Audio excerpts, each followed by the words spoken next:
Hello dear students, आप सभी का टेक्टी क्लास में एक बार से फिर से स्वागत है। आई होप आप लोग सब अच्छे होंगे। आज हम स्टार्ट करने जा रहे हैं अपना वर्किंग स्ट्रेस मेथड, जो कि चैप्टर है आपका बच्चों सेकंड, और ये वीडियो आपकी थर्ड वीडियो है। इसमें हमने लास्ट वीडियो के अंदर बच्चों हमने इंट्रोडक्शन चैप्टर को कंप्लीट किया। उसमें हमने डिजाइन ऑफ स्टेप्स समझे थे कि जो आपका वर्किंग स्ट्रेस मेथड होता है, अल्टीमेट मेथड होता है और आपका लिमिट स्टेट मेथड होता है। तो तीनों मेथड को हमने टाइप्स को उनको लिखा था और आज हम एक एक करके उसको समझेंगे। सबसे पहले हम बात करेंगे वर्किंग स्ट्रेस मेथड की। तो आप सभी लोग आज हेडिंग डालेंगे वर्किंग स्ट्रेस मेथड, जो कि आपका चैप्टर 2 है। फर्स्ट हमने इंट्रोडक्शन में अपना कंप्लीट कर लिया था, ठीक है। तो यहाँ से आप वर्किंग स्ट्रेस मेथड के बारे में थोड़ा सा समझेंगे और इसके आगे जो एजम्पशंस होते हैं उनके बारे में यहाँ पे कंप्लीट करने वाले हैं। देखिए, जो वर्किंग स्ट्रेस मेथड है यह क्या होता है, यह एक इलास्टिक थ्योरी पर डिपेंड होता है। वर्किंग स्ट्रेस मेथड बच्चों इलास्टिक थ्योरी पर आधारित होता है। इलास्टिक थ्योरी पर आधारित होता है। ये आपने इलास्टिक थ्योरी जो शॉम है उसके अंदर पढ़ी होगी, तो वहीं से लिखा था। जो प्रत्यास्थता होती है, ठीक है, इलास्टिसिटी होती है, उस पर आधारित होता है, आधारित होता है, ठीक है। आप इस तरीके से इसमें बच्चों लिख सकते हैं। इसके अजम्पशन भी समझेंगे कि करके, और जो इसका डायग्राम बनता है इसमें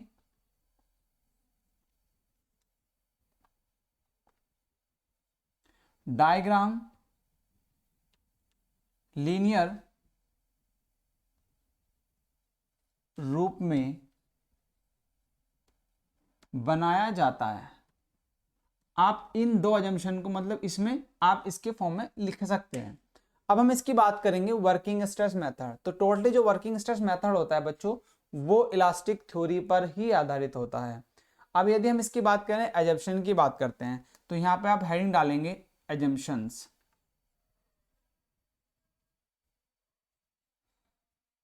assumptions, assumption of working stress method, ठीक है। ये इंपॉर्टेंट है बच्चों, ये पूछे जाते हैं। आप यहाँ पे ये working assumptions of working stress method, जो इसके अजम्पशंस होते हैं वर्किंग स्ट्रेस मेथड की, ये आपसे पूछ ले जाते हैं और यहाँ से क्वेश्चंस भी आपके सेमेस्टर के पॉइंट ऑफ व्यू से बहुत इंपॉर्टेंट है, ठीक है। तो चलिए, पहला जो अजम्पशन होता है बच्चों, फर्स्ट अजम्पशन होता है कोई भी कोई भी क्रॉस सेक्शन, कोई भी क्रॉस सेक्शन बेंडिंग, बेंडिंग से पूर्व, बेंडिंग से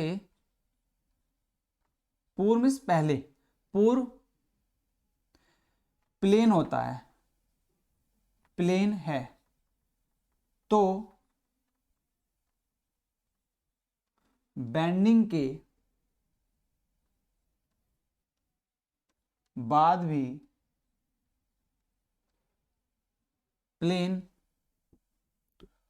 होगा। ये इसका बच्चों आपका पहला अजम्पशन है। ये यदि कोई क्रॉस सेक्शन है और वो बेंडिंग से, यदि बेंडिंग से पहले वो प्लेन है, तो बेंडिंग के बाद भी क्या होगा, वो प्लेन ही होगा, ठीक है। ये किसका अजम्पशन है, वर्किंग स्ट्रेस मेथड का, ठीक है। देन दूसरा अजम्पशन होता है बच्चों इसका, आप इसमें लिखते रहेंगे समझ के, ठीक है। वर्किंग स्ट्रेस,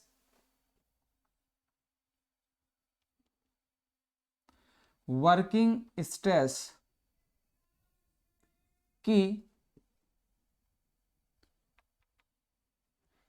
लिमिट के अंदर कंक्रीट एंड स्टील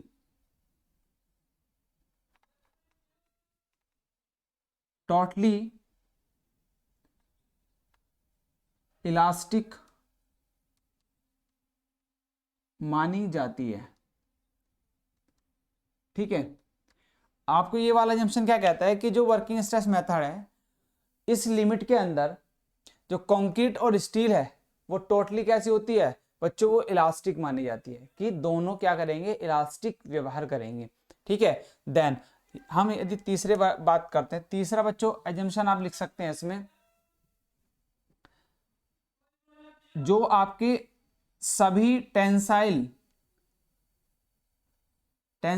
स्ट्रेस, इसमें जो सभी टेंसाइल स्ट्रेस होते हैं रीइंफोर्स्ड स्टील वहन करता है। ठीक है, जितने भी इसमें टेंसाइल फोर्स्ड आएंगी वो कौन करेगा? स्टील वहन करता है। ठीक है, फोर्थ इसमें कंक्रीट और स्टील किसी भी प्रकार का इनिशियल स्ट्रेस नहीं लेता है। क्या है? कंक्रीट एंड स्टील किसी भी प्रकार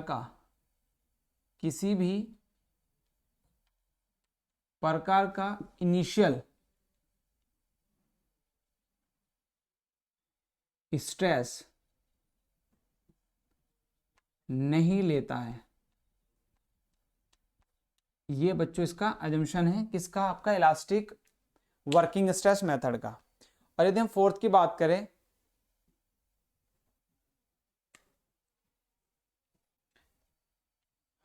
कंक्रीट एंड स्टील के इलास्टिक मॉडुलस का use m equal to 280/3 sigma CBC के रूप में लिया जाता है। ठीक है, ये एजम्पशन हम जल्दी से नोट करेंगे, इसके बाद हम आगे के अपने एजम्पशन को बच्चों इसमें करेंगे कंटिन्यू। ठीक है, जल्दी से नोट करिए, 5 एजम्पशन है। एक एजम्पशन और इसमें लिख लेते हैं कि जो आपका फैक्टर ऑफ सेफ्टी होता है इसमें, जिसके लिए फैक्टर ऑफ सेफ्टी लेते हैं कंक्रीट और स्टील के लिए, कंक्रीट एंड स्टील के लिए जो फैक्टर ऑफ सेफ्टी जो ले जाता है, स्टील के लिए जो लेते हैं बच्चों, स्टील के लिए लेते हैं 1.8, और जो कंक्रीट के लिए ले आता है बच्चों वो ले आता है आपका 3। तो ये आप नोट करके लिखेंगे जो फैक्टर ऑफ सेफ्टी है।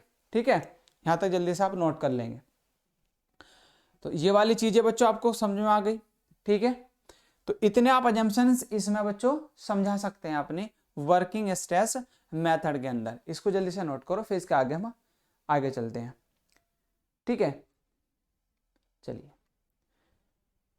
इसको रफ करते हैं।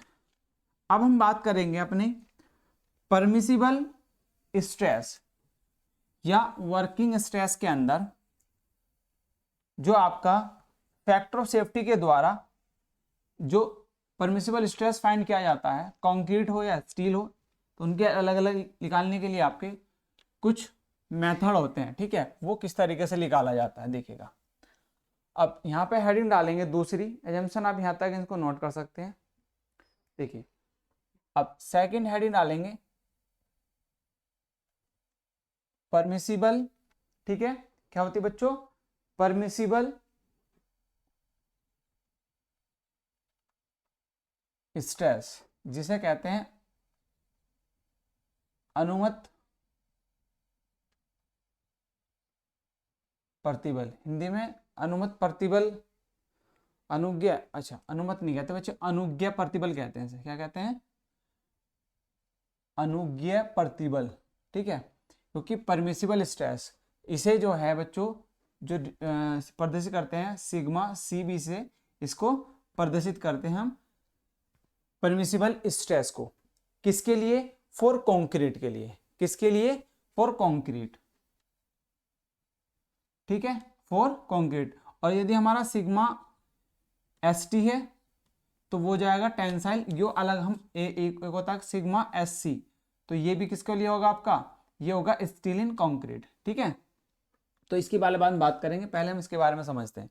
देखिए, परमिसिबल स्ट्रेस का जो फॉर्मूला होता है,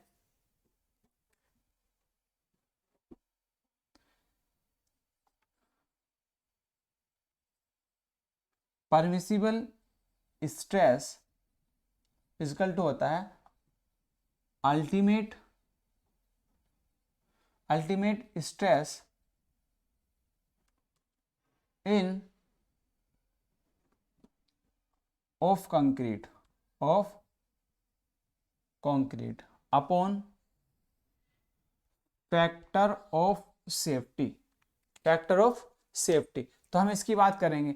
इसके लिए जो परमिसिबल स्ट्रेस का जो फॉर्मूला हमारे यहाँ पे निकल के आता है बच्चों, ये फॉर्मूला आप इसमें यूज करेंगे। ठीक है। इसके बाद यदि हम एग्जाम्पल के रूप में कोई ग्रेड लेते हैं, जैसे सपोज दैट हमने M15 ग्रेड लिया। ठीक है, इसके बारे में हम समझ चुके हैं अपने लास्ट लेक्चर में M क्या होता है, 15 क्या होता है। ठीक है, कि ग्रेड के बारे में पिछले लेक्चर में बात किया था। तो यदि हम M15 ग्रेड लेते हैं तो इसकी अल्टीमेट स्ट्रेंथ किसकी, कंक्रीट की कितनी है, 15। तो हम इसको किससे, सिग्मा CB से प्रदर्शित कर सकते हैं। तो इसको हम लिखते हैं 15 अपॉन जो कंक्रीट के लिए फैक्टर ऑफ सेफ्टी मैंने बताया था अभी एजम्पशन में लिखवाया बच्चों, उसके लिए कितना होता है आपका, 3 होता है।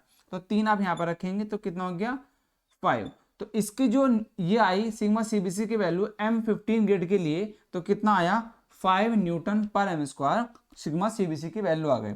तो इसमें सिग्मा CBC कितना होगा 4 M15 ग्रेड के लिए।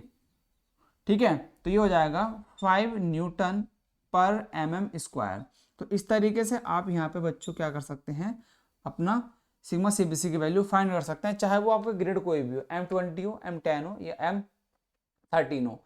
ग्रेड सबके लिए सेम होता है, ग्रेड अलग अलग होगा बट आपके सिग्मा CBC की वैल्यू भी उसके लिए अलग अलग निकल के आएगी, और जो फैक्टर ऑफ सेफ्टी वो सबके लिए सेम होगा। ठीक है, तो ये कंक्रीट के लिए बात कर रहे हैं। अभी हम इसमें क्या करेंगे, अपने एक टेबल बनाएंगे और उसमें सभी की जो आपकी ग्रेड होते हैं उनकी परमिसिबल स्ट्रेस में यहाँ पे लिख लेंगे सबको। ठीक है, उससे क्या होगा, टेबल में हमें फिर वो याद करने में हेल्प सुविधा रहेगी, और जब हम न्यूमेरिकल करेंगे तो न्यूमेरिकल में भी बच्चों वो हमारे लिए हेल्प करेगा।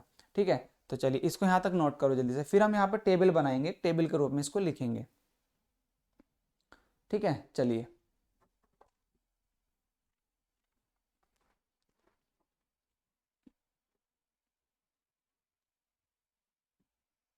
चलिएगा। इसके बाद हम यहाँ पे बात करेंगे अपना ग्रेड। तो यहाँ पे एंड डालो ग्रेड ऑफ कंक्रीट, और इधर डालो आपका परमिसिबल स्ट्रेस इन कंक्रीट इन बेंडिंग कंप्रेशन।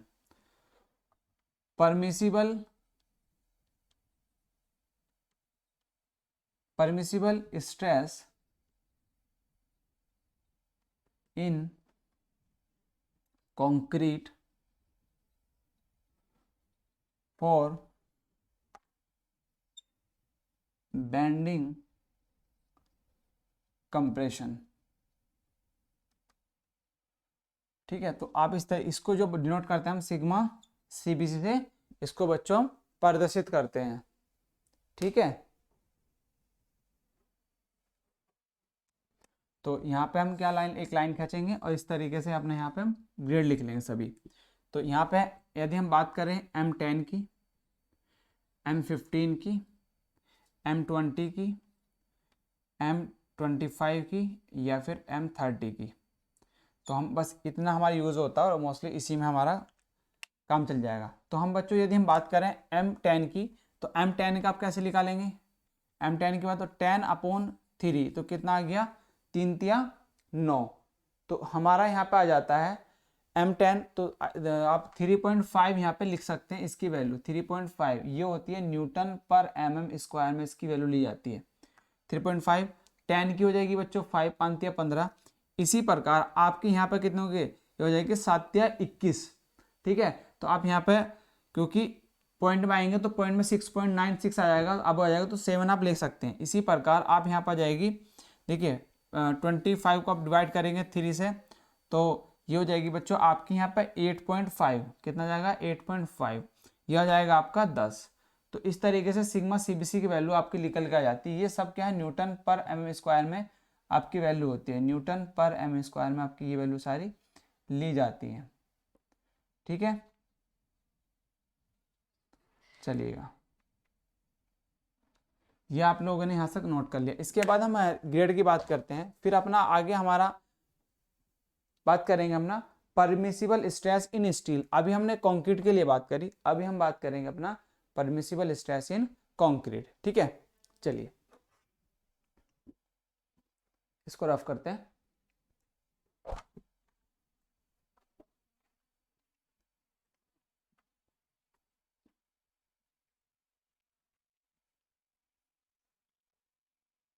देखिएगा, अब यहां पे डालेंगे फॉर स्टील। ठीक है, और स्टील का होगा sigma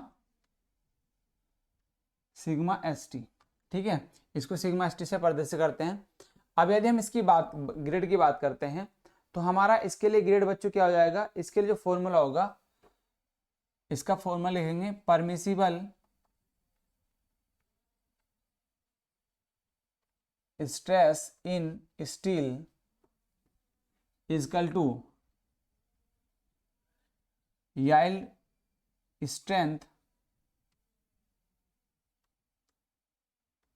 in steel upon factor of safety steel. ठीक है, उसमें हमने कंक्रीट लिखी थी, अब इसमें हम स्टील, तो ये क्या हो जाएगी, ये सिग्मा एस टी की वैल्यू हो जाएगी। यदि हम बात करें, अब इसको निकालेंगे किस तरीके से, यदि हम एग्जाम्पल के रूप में बच्चों समझे, एग्जाम्पल के रूप में यदि F P 250 grade for mild steel के लिए लेते हैं, माइल्ड स्टील की हम बात करते हैं, ये यूज़ कर रहे हैं, तो इसके लिए जो सिग्मा एस टी की वैल्यू हो जाएगी तो वो कितनी हो जाएगी उसको हम देखते हैं। देखिए वो हो जाएगी sigma S T equal to कितना है 250, ultimate strength yield strength in steel कितनी है 250, और जो आपका फैक्टर ऑफ सेफ्टी है किसके लिए, स्टील के लिए, वो कितना होता है 1.78। ठीक है, जब हम इससे इसको डिवाइड करते हैं तो बच्चों ये आता है आपका 140.18। ठीक है, इसकी भी जो यूनिट होती है न्यूटन पर एम स्क्वायर होगी।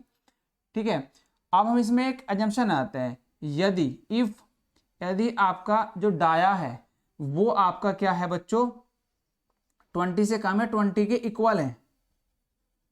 ठीक है, तो आपका जो इसमें सिग्मा एस टी की वैल्यू ली जाएगी वो ली जाएगी 140 न्यूटन पर एम स्क्वायर। ठीक है, यदि डाया, अब जो डाया है वो बच्चों 20 से अधिक है, 20 एम से अधिक है, तो सिग्मा एस टी की जो वैल्यू लेंगे वो 130 न्यूटन पर एम स्क्वायर में बच्चों लेते हैं। ठीक है, ये चीजें समझ में आ गई। ठीक है, तो ये चीजें आप लोग यहाँ पे नोट करेंगे। इसके बाद यहाँ पे इसकी एक टेबल आती है, उस टेबल को मैं यहाँ बना देता हूँ। यहाँ पे ग्रेड ऑफ स्टील लिख देंगे, ग्रेड ऑफ स्टील, और यहाँ पे आ जाएगी बच्चों आपका सिग्मा एस टी की वैल्यू। ये आप टोटली इस तरीके से लिख सकते हैं। तो यदि हम स्टील की बात करें ग्रेड, सपोज दैट आप एफ 250 यूज कर रहे हैं फॉर माइल्ड स्टील के लिए, कितना फॉर माइल्ड स्टील, तो आप यहाँ पे लिख सकते हैं माइल्ड स्टील। ठीक है, तो माइल्ड स्टील के लिए आपका जो सिग्मा एस टी की वैल्यू हो जाती है, एक तो आ जाती है बच्चों आपकी 140 न्यूटन पर एम स्क्वायर। ठीक है, वो मैंने बताया कंडीशन क्या आती है सिग्मा एस टी 140 और 130 के लिए, ये आपको मैंने अभी लिखवाई। ठीक है, अब यदि हम बात करें, हम करते हैं एफ पी 415 और वो H Y S D bar है। ठीक है, तो इसके लिए जो सिग्मा एस टी की वैल्यू होगी वो कितनी होगी बच्चों। ठीक है, एक होती है एफ पी 500, ये भी कौन सी होती है H Y S D bar होती है। ठीक है, ये कौन सी होती है, ये भी H Y S D bar होती है। अब हम इनका यदि इनकी स्ट्रेंथ निकालें किसकी, एफ पी 415 की, तो इसको डिवाइड करेंगे 1.78 से, तो बच्चों इसकी जो निकल के आती है वैल्यू वो आपकी होती है 190 के करीब, जो आती है 230 आती है। ठीक है, कितनी आती है 230, इसको जब डिवाइड करेंगे कितना 230 के अराउंड आती है पॉइंट में समथिंग, तो हम 203 ही कंसीडर करते हैं। और यदि 500 को बात करें तो 500 को 1.78 से करते हैं, तो ये भी बच्चों 275 76 के अराउंड आता है, तो इनको हम कंसीडर कर लें 230 और 275। तो इसमें जो सिग्मा एस टी की वैल्यू हो जाती है 230, और मोस्टली हम ज़्यादातर यही आप कंसीडर करने को मिलेगी, ये वाली आप कंसीडर करते हैं ज़्यादातर मोस्टली। सिग्मा एस टी की 500 भी बच्चों यूज होती है, इसकी 275 न्यूटन पर एम स्क्वायर होती है, और आती कहाँ से ये मैंने बता दिया आपको, इस फॉर्मूले से आपको निकालनी है। अब यदि हम माइल्ड स्टील मीडियम वाली बात करते हैं, 345 होते हैं, एक होते हैं मीडियम माइल्ड, एफ पी 345 यो मीडियम माइल्ड स्टील होती है। कौन सी? Medium mild steel, mild steel. ठीक है, तो हम इसकी बात करें तो हमारी इसके लिए भी सिग्मा एस टी की वैल्यू आप निकाल सकते हैं। 345 को 1.75 से मल्टीप्लाई डिवाइड कर दो तो कितना जाएगा आपका? आ जाएगा 190, आई थिंक समथिंग कुछ आएगा, 190 न्यूटन पर mm स्क्वायर आप निकाल लेंगे। तो इस तरीके से आप इनको सबको याद रख सकते हैं। ठीक है, तो ये स्टील के लिए आपने निकाला। ठीक है, तो यहां तक आप लोगों ने सब इन चीजों को समझा। अब ये क्या था? ये आपका था जब आपकी कंक्रीट स्टील है और टेंसाइल कंडीशन में। ये फोर आप यूज इसको लिखेंगे four in tension, in tension, tension में। ठीक है, जो सिग्मा एस टी की वैल्यू निकाली, four in steel in tension. तो जब स्टील आपका टेंशन में है तो ये सारी जो प्रोसेस हमने समझा ये किसके लिए है? ये टेंशन के लिए है। जब आपकी टेंशन में होगी, टेंसाइल फोर्स आ रहा होगा, ठीक है, तब आप ये वैल्यू यूज करेंगे। यदि जब आपका कंप्रेशन है, जब कंप्रेशन में है तो सिग्मा एस सी की वैल्यू आपकी अलग हो जाती है। उसको बोलेंगे एस सी, इसको बोलेंगे सिग्मा एस टी। ठीक है, तो इसको जल्दी से नोट करो। इसके बाद हम फिर करेंगे कंक्रीट के लिए इन कंप्रेशन में, इन कंप्रेशन में बस कुछ ज्यादा चेंजिंग नहीं होगा। ठीक है, इन कंप्रेशन, इसको यहाँ पे कर लो इन कंप्रेशन, फॉर्मूला आपका सेम रहने वाला है और ये हो जाएगा सिग्मा एस सी, क्योंकि कंप्रेशन की बात करेंगे तो सिग्मा एस सी हो जाएगा और ये हो जाएगा कंप्रेशन, कंप्रेशन। ठीक है, तो permit stress in steel in compression, in compression लिख देना आप। पिछले वाले में बच्चों वो कर लेना टेंसाइल। ठीक है, तो ये आपका फैक्टर ऑफ सेफ्टी सेम आपको रहने वाला है, बस आपकी इसमें चेंजिंग आ जाएगी, सिग्मा एस सी हो जाएगा। क्या हो जाएगा? Sigma S C. ठीक, सिग्मा एस सी आप यहाँ पे कर लेंगे, सिग्मा एस सी।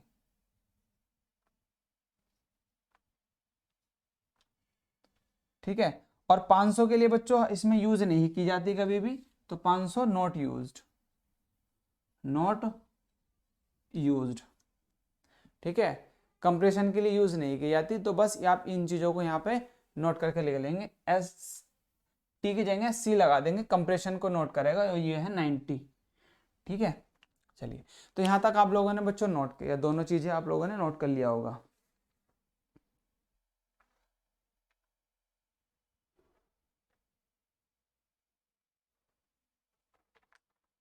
चलिए, अब हम इसमें बात करेंगे मॉडुलस रेशो।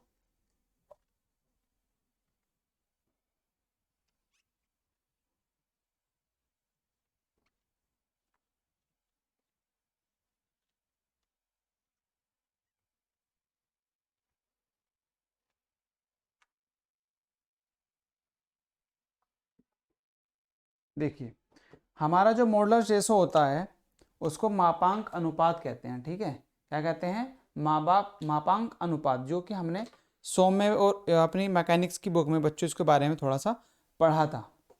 ठीक है, तो हेडिंग डालेंगे मॉडुलस रेशो।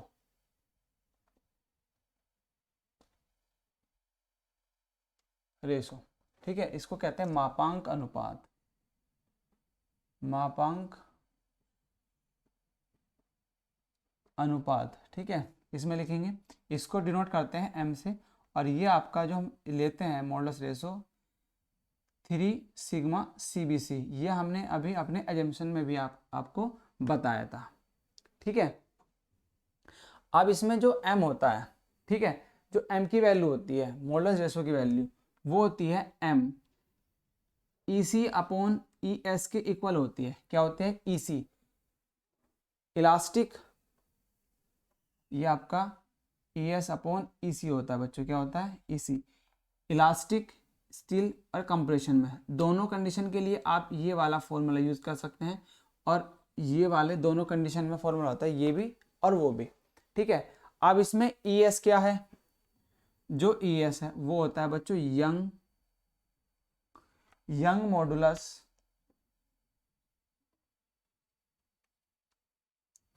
Of steel. ठीक है, young modulus of steel in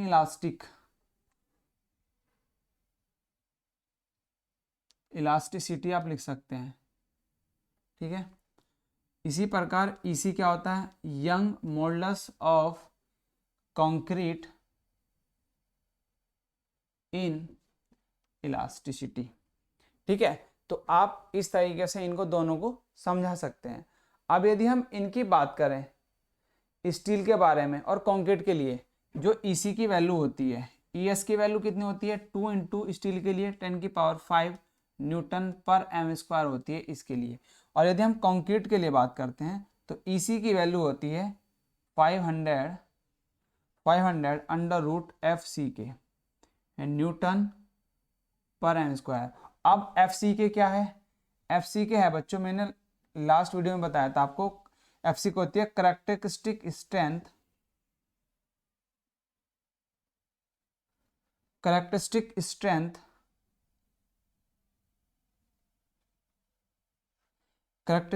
strength of क्या, आपको स्टील या कंक्रीट में आप इसको बता सकते हैं, क्योंकि सी है तो कंक्रीट लेंगे, क्या, concrete. Characteristic strength of concrete,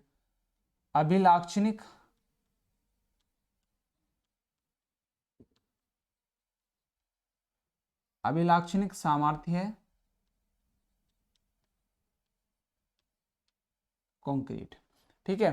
तो आपने ये यहां तक चीजें समझी। अब यदि हम बात करें इसकी टेबल में, आपकी मॉडुलस एम की वैल्यू, यदि हम एम की वैल्यू अलग अलग ग्रेड के लिए लेते हैं बच्चों, अभी हमने सिग्मा सीबीसी की वैल्यू समझ ली कितनी होती है।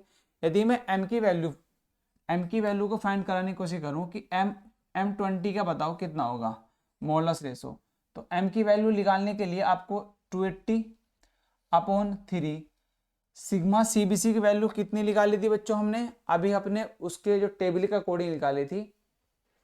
तो आपने क्या करता है, इसकी स्ट्रेंथ को निकालने के लिए M20 के लिए, तो M20/3 कर दिया था, तो 7 आ गया था।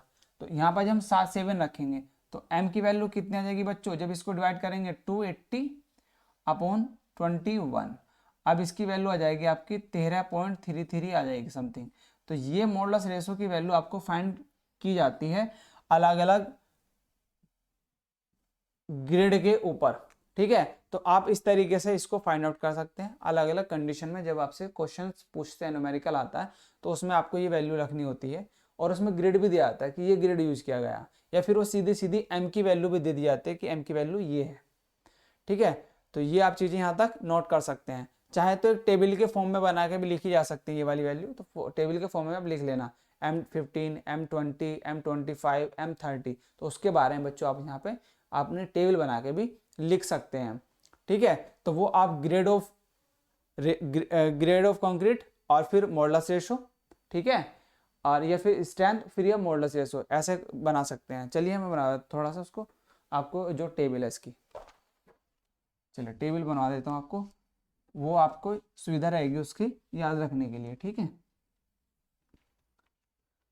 देखिए इसमें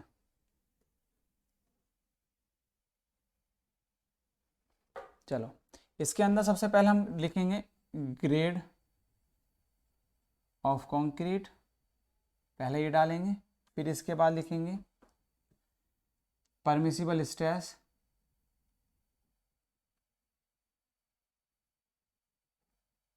इन कंक्रीट, ठीक है, जिसको कहते हैं सिग्मा सीबीसी, और फिर लिखेंगे मॉडुलस रेशो, ठीक है। अब मॉडुलस रेशो, तो ये आप टेबल बना लेंगे। इसमें जब आपने यहाँ ग्रेड लिखा तो M15 से आप लेंगे, M10 का तो यूज नहीं होता, M15 ले लेंगे, ठीक है, M20 ले लेंगे, फिर M25 और M30। तो M15 का क्या होता है 5, इसका होता है बच्चों 7, इसका 8.5, ठीक है, और इसका होता है 10, ये आपको पता है। अब हम मॉडुलस रेशो की बात करते हैं। मॉडुलस रेशो कितना होता है M, ये आपका मॉडुलस रेशो होता है, तो ये M इक्वल टू कितना होता है 280/3 सिग्मा सीबीसी।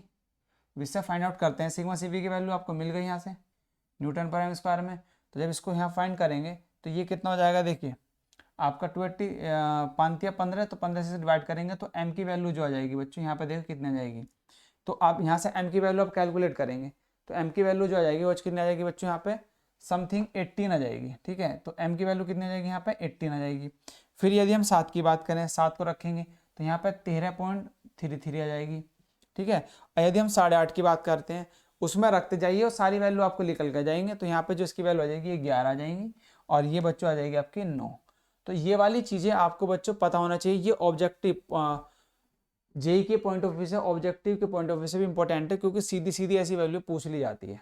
ठीक है, तो ये आपको पता होना ज़रूरी है। ठीक है, तो इसको नोट कर लीजिएगा। ये न्यूमेरिकल जब आप न्यूमेरिकल आते हैं तो न्यूमेरिकल में आपको यूज़ होगी ये वाली वैल्यू, तो आपको इनका चीज़ों का पता होना चाहिए, क्योंकि बेसिक चीज़ें हैं ये वर्किंग स्ट्रेस की। ठीक है, चलिए इसके बाद हम बात करेंगे बच्चों आगे। अब जो हमारा स्ट्रेस होता है, और जो आपका स्टील के लिए हमने यहाँ पे ईसी की वैल्यू कहाँ से लिख ली, इक्विवेलेंट एरिया होता है, या फिर हमारा बीम जो सिंगल बीम होता है, बीम को किस तरीके से एनालाइज करते हैं, उस वाली वीडियो को, ठीक है, उसमें हम समझेंगे।